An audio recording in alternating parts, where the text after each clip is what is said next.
Daniel Padilla move on na. Kalimutan na ang lahat sa nakaraan kasama si Catherine Bernardo. Maraming nagpapahayag ng lungkot at panghihinayang sa kaganapang nagaganap sa pagitan nina Daniel Padilla at Catherine Bernardo. Mukhang malabo na nga ang pagkakataon na magiging magkaibigan sila ulit sa kabila ng mga pangyayari kamakailan. Napansin ng marami na tila wala ng pag-asa na magkaroon pa ng pagkakataong muling magkabalikan sina Catherine Bernardo at Daniel Padilla. Ito ay dahil pati si Daniel ay tila sumuko na rin at nagdesisyong mag-move on sa kanyang buhay matapos ang kanilang mga pinagdaanang pagsubok. Sa kasalukuyan, tila mas binibigyan pansin ni Daniel Padilla ang kanyang sarili sa mga proyekto sa showbiz at sa kanyang mga negosyo. Ito ang naging pangunahing paraan niya upang makalimutan ang mga alaala ng nakaraan at magpatuloy sa kanyang mga pangarap. Bagamat hindi ito inaasahan ng marami,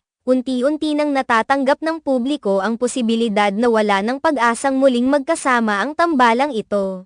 Hindi lamang sa larangan ng pag-ibig kundi pati na rin sa pagkakaibigan. Napakasakit para sa mga tagahanga ng dalawa ang mga pangyayaring ito. Marami ang naapektuhan at tila hindi pa rin makapaniwala sa mga nangyayari. Sa loob ng mahabang panahon, kinikilala bilang isa sa pinakapopular na love team sa industriya ng showbiz. Naging bahagi sila ng maraming proyekto na minahal at sinuportahan ng milyon-milyong mga tagahanga, ngunit gaya ng sinasabi ng ilan, hindi lahat ng bagay ay magtatagal ng panghabang buhay. May mga pagkakataon talaga na ang mga relasyon, kahit gaano pa kaganda at masaya noon, ay nararating din ang kanilang wakas. Sa kasong ito, tila ang pagkakataon na muling magkasama sila sa entablado o sa personal na buhay ay isa ng pangarap na hindi na matutupad.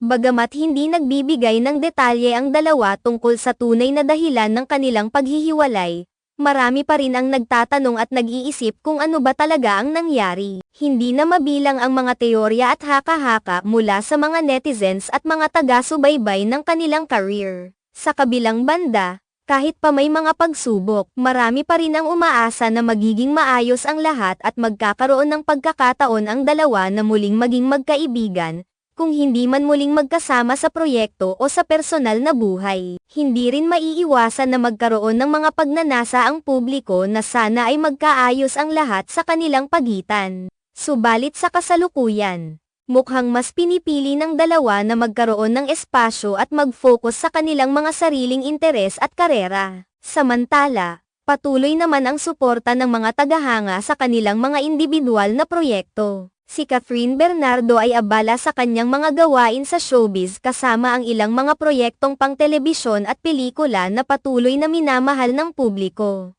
Sa kabilang dako naman, si Daniel Padilla ay hindi rin nagpapabeya sa kanyang mga responsibilidad bilang isang aktor at negosyante. Sa kabila ng mga pagbabagong nangyari, nananatili pa rin ang suporta ng mga tagahanga sa kanilang mga idolo. Pinapahalagahan nila ang mga naiambag ng dalawa sa industriya at patuloy na nagbibigay ng suporta sa kanilang mga karera. Sa hinaba-haba ng panahon, tiwala pa rin ang ipinapakita ng mga tagahanga na may magandang kapalaran pa rin ang dalawa sa kanilang mga hinaharap. Hindi man sila magkasama sa iisang proyekto o relasyon. Naniniwala pa rin ang marami na ang kahalagahan ng bawat isa sa kanilang mga buhay ay mananatiling matibay at di mabilang na alaala sa kanilang mga puso. Sa pagtatapos, bagamat may lungkot at panghihinayang, umaasa pa rin ang marami na sa tamang panahon at pagkakataon, maaaring magkaroon ng pagkakataon ang dalawa na muling magkita at magsama, kahit sa ibang paraan man.